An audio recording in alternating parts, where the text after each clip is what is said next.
It's game number 10 for the first place Revolution. As the schedule hits double digits, it becomes harder to dismiss the small sample size. At this point, teams start to figure out what they are. I wasn't happy with game 9, but we still locked up 3 points, which is a positive. There he is! And Bruce Arena's kind of right. For a 2-1 win, that victory over a dreadful Sporting KC side was kind of rough, especially in the second half, leaving plenty to be desired. But a win's a win and the MLS table doesn't lie. First in points, that'd be the New England Revolution, tied with FC Cincinnati, and wouldn't you know it, that's the very club that comes to Gillette this weekend to play the Revs Saturday in what has to be the game of the young, but not quite too young anymore because we're hitting double-digit games season. You know, they're going to be a good team. Obviously, like to do as well as they have been doing. You know, they're going to be good. So, you know, coming off of the game this weekend, we can find some things to improve on and really bring it on Saturday. They haven't lost a game yet, so they're a hard team to beat. So it's going to take all of us playing well and working really hard in order to get a win. If you want storylines in this one, how about the family dynamic? Kenny Arena, ever heard of him, son of Bruce Arena, you better have heard of him, is in his second season as an assistant coach on Pat Noonan's staff.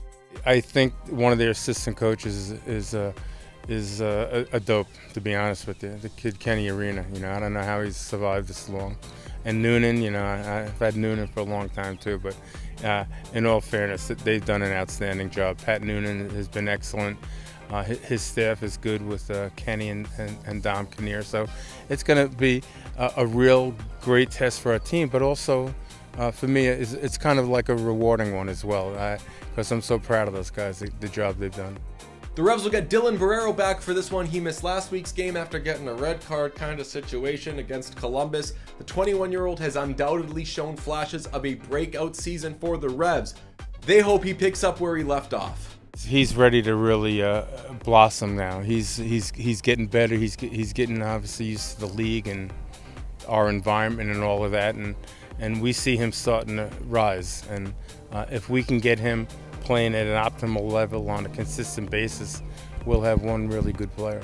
Barrero wanted several Revs to find the back of the net this season. Get this, despite being in first place, Revolution don't have anyone with more than 3 goals. That speaks to the injuries which they've dealt, but it also tells you when guys go in, they can bury it. This team can beat you with multiple guys. We've got a lot of guys contributing. We have a lot of guys playing well. We've had a lot of injuries that have kind of led to a lot of people starting a lot of games, but I think those injuries have shown how much guys have stepped up when their numbers have been called. So it's been huge. Guys have been getting a lot of minutes who maybe normally wouldn't have if we're all healthy, but everyone's coming in and playing extremely well. So those are the kind of things that help you later on in the season when you are missing starters, maybe come playoff time, and these guys have experience to pull from in games like these. Speaking of injuries, Bruce Arena says the team is getting healthier. We saw that Tuesday with Gustavo Bo training.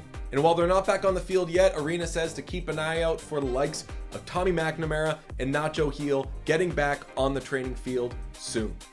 And I'll leave you with this, as you've probably heard by now, Henry Kessler, we call him Hank, got that hamstring surgery last week, out an expected 4 months. Maybe it's just strong belief in his guy, but Bruce Arena says it would not surprise him if Kessler is back before then. But he's a really dedicated guy, and you know, we say 4 months, but I bet he's back sooner than that.